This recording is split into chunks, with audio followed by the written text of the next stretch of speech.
This is a Women's Lives American History Time Traveler. We spoke with students to compare their lives today with the lives of American women in the past.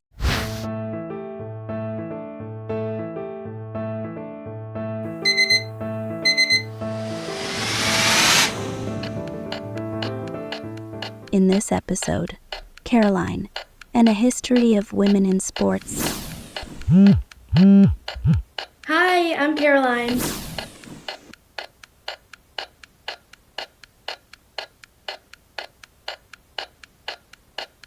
My parents say that when I was a toddler, I was just practically bouncing off the walls. I had so much energy and they didn't know what to do with it. And so they know that gymnastics is a place that you can, put your daughter in the gym and she will just run all over the place, jump on the trampoline. And so when I was 6 years old, they put me in gymnastics and I didn't know what I was doing.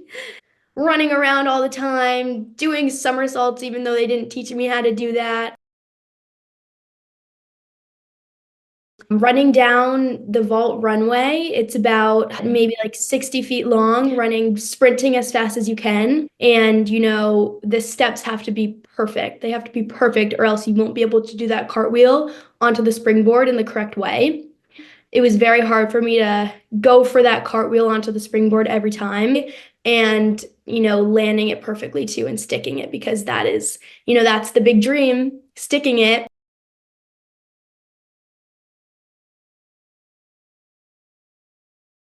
Those stories of success have really pushed myself, I don't know, to become a more confident person when it comes to my studies, knowing that in gymnastics, I could have failed so many times, and I did fail so many times, but I don't remember that. I remember all of those success stories, and I think that has really helped me a lot, become more confident and less nervous in college, pushing through that imposter syndrome and knowing that, I can do this, I have what it takes, just calming my nerves a little bit.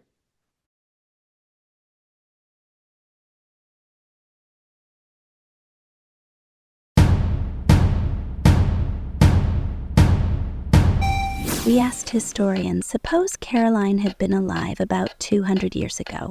What would she be doing with all her energy?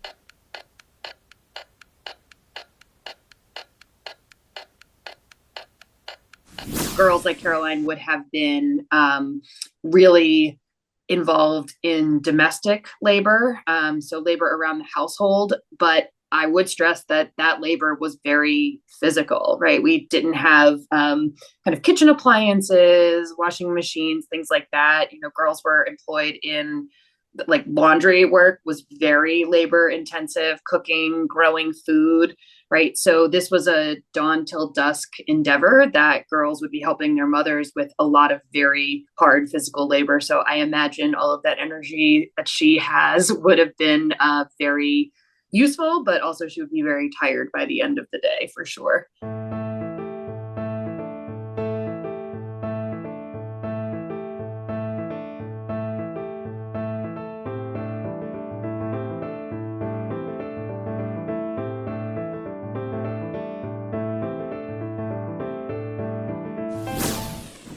Most of the women and girls around the planet back in the day and even now have had to use their muscles to survive, whether it's collecting firewood and hauling water, doing all of the hands-on domestic chores around a family farm.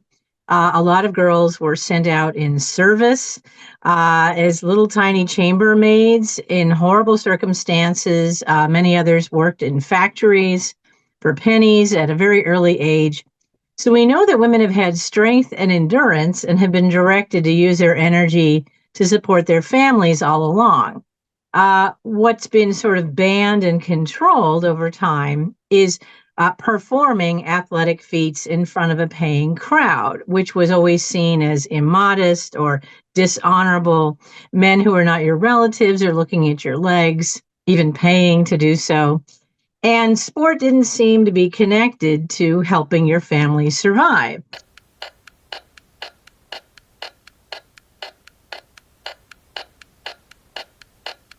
There's, of course, Catherine Switzer, who illegally ran in the Boston Marathon in 1967 and was identified and seized by the race organizer who tried to throw her out of the race. Women weren't allowed. It was a cold, cloudy day, but the director of the Boston Marathon was ready. There's the starting gun, and 600 men were off and running.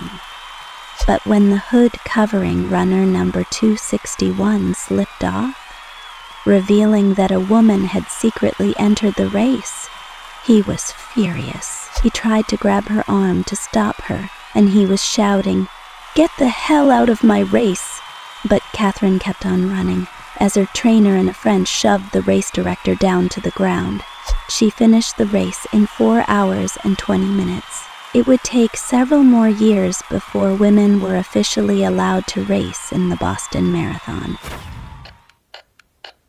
Well, Title IX came about through the effort of many women and male allies in 1972. It's 37 words. It essentially says that any school that receives federal money may not discriminate on the basis of sex in any activity. And that was initially meant in part to elevate the access girls had to taking shop and taking architecture and engineering and being admitted to law school and medical school. But it was quickly recognized as, a door will open for better sports funding, because at the time, 1972, all over the country, about 99% of every sports budget at every school went to boys' sports, and women got 1%.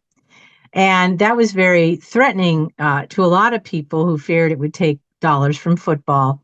So schools were given until as late as 1978 to come into compliance and figure out, how are we going to fund women's sports equally and fairly? Now it's your turn to do your own research. Make your own video, write a report. You can watch all the videos in this Time Traveler series for more ideas, read more from the historians we've spoken with, and to discover the full context of when, where, and how historical moments all fit together. Search ushistory.org. Wherever you are, history is always here.